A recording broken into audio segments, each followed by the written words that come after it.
Digvijay, Nadal is all set to announce this big decision on his participation at the French Open. What are you expecting at that press conference? You know, I'm surprised he's going the press conference route, because I'm just looking at Nadal's announcements all through this year. It's always been on social media. He's come out and said, I won't play Barcelona, I won't play Monte Carlo, I won't play Madrid and also the Italian Open. For him to call a press conference, I think it's, in my mind, it's to announce that he won't play the French Open. Again, this is speculation at the moment, but it's the chatter is growing across the tennis circuit. I've spoken to a couple of former players who are in the know as well, and they feel that he's not going to put his record at the French Open on the line if he is not fully fit. Just to give you an indication of what the French Open means for Nadal, he is 14-time champion at the French, and he's won every final that he has contested at the French Open. He has lost just 3 matches at the French ever since he made his debut, and he won his first title way back in 2005.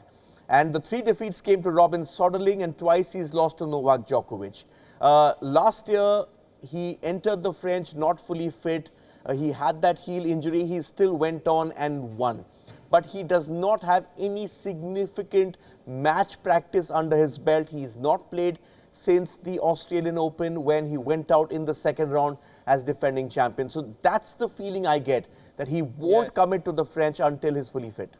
You know, he's, as you said, clearly not fully fit. Do you think that he still believes that he can compete with the likes of Djokovic and Carlos Alcaraz?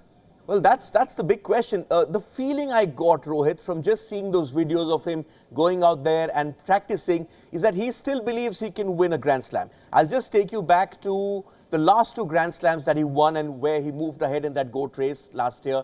The first was when he came back from 2 sets down and a breakdown against Daniil Medvedev in the Australian Open. He was down and out, but that famous Nadal grit kicked in. Then at the French Open, it was match by match. But the thing with the Nadals and the Federers and the Djokovic's is that the best way to get past them is in the early rounds of these Grand Slams. Because the Grand Slams are best of 5. They're not best of 3 like the rest of the tour. And this is where the champion's mentality kicks in. I think Nadal still believes he can win another Grand Slam. He perhaps was the favorite for the French had he sort of got a couple of tournaments leading into the French. But looking at Novak Djokovic, who himself is shaky heading into the French, so he believes that he still can win. And that's perhaps the reason why he will delay the inevitable. There's been a lot of chatter on the tennis courts that this perhaps is his last year. And if this is his last year, he'll probably want to go out with a bang and not go out with a no-show. One final question to you, Digvijay. You know, Nadal's absence at the French Open certainly hands the advantage in the GOAT race to Djokovic. The Serbian could end the season with a significant lead over Nadal in terms of Grand Slam titles. Yes, that's an important point. You know, it was always a 3-horse race, wasn't it? Because first it was Federer, then came Nadal, and then Djokovic sort of last 4 or 5 years has been sort of steaming ahead. The thing with Djokovic is at the beginning of the year, you got the feeling that this year could define this GOAT debate once and for all. And let me just sort of, it's a media term, the GOAT debate. There are other people who say that the great Martina Navratilova, who won 59 Grand Slams, perhaps she could be considered.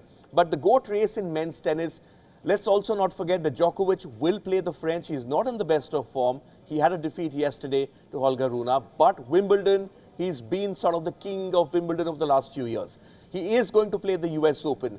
And a lot of players on the tennis circuit feel that Djokovic at a Grand Slam is difficult to get past. So yes, you're looking at Djokovic, what, he's 22 right now. He could get to 23 as well by the time this year ends, at least with his entry restrictions into the United States over. This is a big year for Novak Djokovic, because let's not forget, the youngsters are actually catching up. And we did an interview with Stefanos Tsitsipas last week, in fact, and he said that going forward, he still thinks that Djokovic is the man to beat this year, but going forward, he sees a lot of these youngsters challenging for those Grand Slams, and we've already seen that change with Alcaraz winning the US Open. All right, Digvijay, we'll all be watching that press conference to see what he announces there. Thanks very much for the moment for joining us with those details.